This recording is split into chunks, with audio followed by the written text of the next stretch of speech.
Section 12-6, Part 3, Calculating Diagonals in Real-World Problems. Bat A and Bat B are packed into two identical boxes as shown. Each box is a right rectangular prism. Which baseball bat is longer? If the length of a baseball bat is in whole inches, how much longer is the longer bat?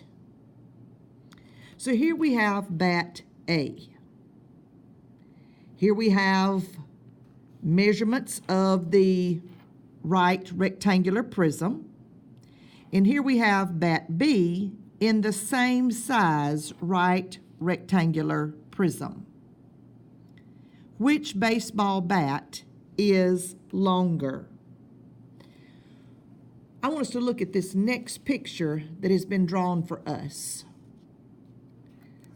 They have drawn the picture to show that both of the bats are inside of the same box. So the first thing I want to do is determine the measure or the length of bat A. If you look at bat A, that's the one that's lying down, and bat B is tilted upward. When we look at bat A, I see that I have a measurement of 31. I see that I have a measurement of 5 here to my bat A. But if I use the length of bat A, this is bat A drawn right here. If the length of bat A is considered to be the hypotenuse of a right triangle, I can determine the length of bat A. So I will use the Pythagorean theorem. I have 5 squared plus 31 squared equals to bat A, which is C squared. That is bat A, the hypotenuse, because I do have a right angle in a right rectangular prism. Right rectangular prism means all of these angles are right angles. 5 squared gives you 25. 31 squared gives you 961 equals to C squared. When you add those two together, you get 986 equals to C squared. To go from C squared to C, let's take the square root of both sides. So C is equal to 31.4. That's approximately 31.4, rounding there, 31.4. So that is the length of bat A, is 31.4, okay? Where if you round that to the nearest whole number, it would really be 31, would be to the nearest whole number. Okay? All right, so now we know the length of bat A. Okay? Now, I'm going to use this actual amount to continue working to find the measure of bat B. So rather than using the 31.4, I'm going to actually use the 986. Because anytime you're still using calculations from a previous problem on another part of the problem, use the most precise value, which would be the square root of 986.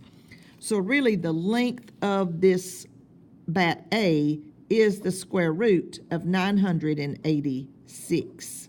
Okay? All right, so next, what we're going to do is how are we going to determine bat B? Well, the way that we're going to determine bat B is we're going to look at the length of bat A,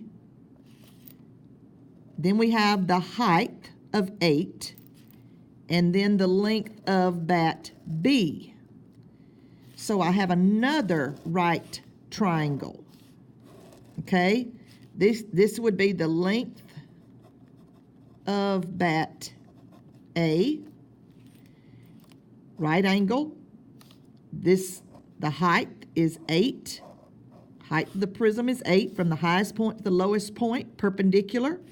And then we have the length of bat B, all right? Well, we found the length of bat A to be the square root of 986. So I'm going to use Pythagorean theorem. I'm going to let C be the hypotenuse, which is the length of bat B. So let's use Pythagorean theorem again. So I have the square root of 986 squared, that's a leg, plus the other leg, 8 squared, equals to the hypotenuse C squared, which is the length of bat B.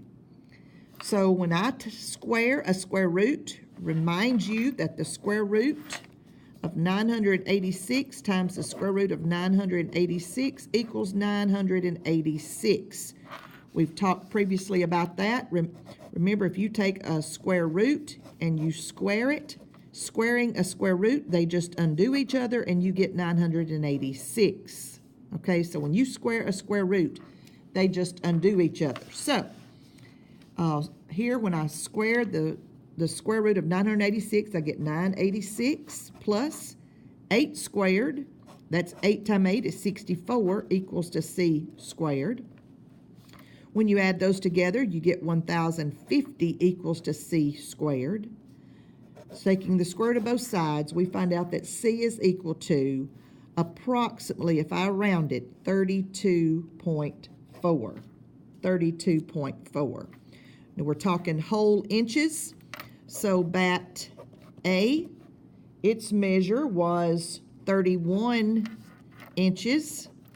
This is the measure of bat B. Bat B was 32 inches. If you round it to the nearest whole number, 0.4 is 4 or less, so 32 stays 32. So which bat is longer? Well, it is definitely bat B. Bat B is longer by 1 inch. Because if you subtract 32 minus 31, you get 1 inch. Bat B is longer by 1 inch.